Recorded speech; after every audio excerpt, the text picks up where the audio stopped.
So yun, magandang araw mga ka-update. Ngayon po, update na naman tayo kay First Lady Lisa Aranita Marcos at kay Pangulong Bongbong Marcos Jr. Welcome to Romis Update Channel. So sa mga nagsasabi, naghahanap kay First Lady kung saan na daw, kasi medyo mga ilang araw na rin, no? O sabihin na natin linggo na walang mga inilalabas na video, lalo na sa kanyang page. So meron na namang nagsasabi na marahil ay nandoon na sa LA at bumalik na ang First Lady.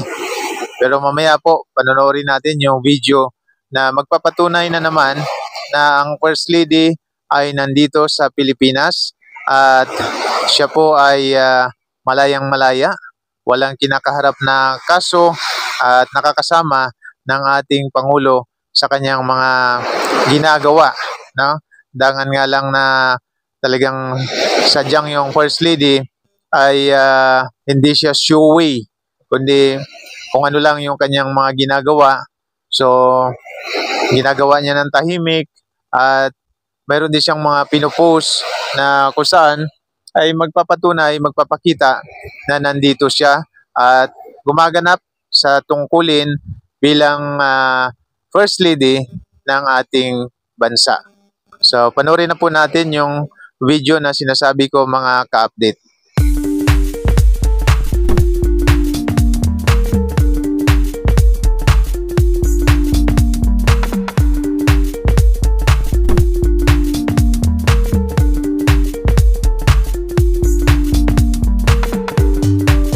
Hapon, binibigyan natin ng parangal ang ating makukulay na float at festival performances noong nakaraang araw ng kalayaan. Dahil ang bagong Pilipinas ay hindi lang tungkol sa pagsulong. Ito rin ay ang pag-aalala at pagbibigay halaga sa ating pinanggalingan. Your creativity, your passion, the spirit that brings depth and meaning to who we are as a nation. Kaya't saludo ako sa inyong lahat. I hope that the spark that you have within you to join these kinds of festivities, that it will never leave. It will never leave your heart, and it will never leave your creative spirit. Because we are not just preserving our culture when we do this. We preserve it for the next generation, but more so, we are living our culture. We are living it proudly and joyfully and meaningfully. Ipakita natin na tayo ang tagapagmana ng tapang, talino at malasakit ng ating mga ninuno. Tayo ang mga bagong Pilipino. Katulad nila, may disiplina, may husay, may panindigan ipaglaban ang kinabukasan ang ating inang bayan.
So dyan nga po mga ka-update, yung video na yan ay yung parangal ng Kalayaan 2025 ay sinagawa ng ating Pangulong Bongbong Marcos Jr. Ayan po ay awarding ceremony for the float and festival competition winners during the 127th Philippine Independence Day Parade, Malacanang Palace, Manila.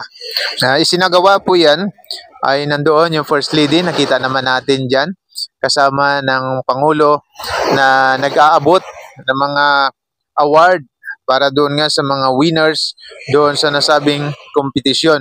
at kung saan dyan nga ay pinasalamatan ni Pangulong Bongbong Marcos yung mga nag-participate sa kanilang malikhaing mga gawa sa ating kultura na kung saan yun yung nagbibigay buhay sa ating bansa. Kaya doon sa mga nagsasabi na First Lady ay marahil nasa LA na at kinakaharap daw yung kaso, so yan po ay patunay na naman na ang nagsasabi ng ganon ay nagsisinungaling. Sa hindi nakagusto ng ating vlog na to, humingi po ako ng pasensya, pero tayo po ay nasa katotohanan lamang palagi.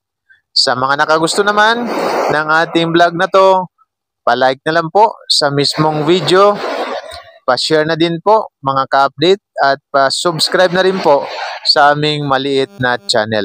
So muli po, maraming salamat sa panonood at suporta. Glory to our Lord Jesus Christ and God bless po sa ating lahat.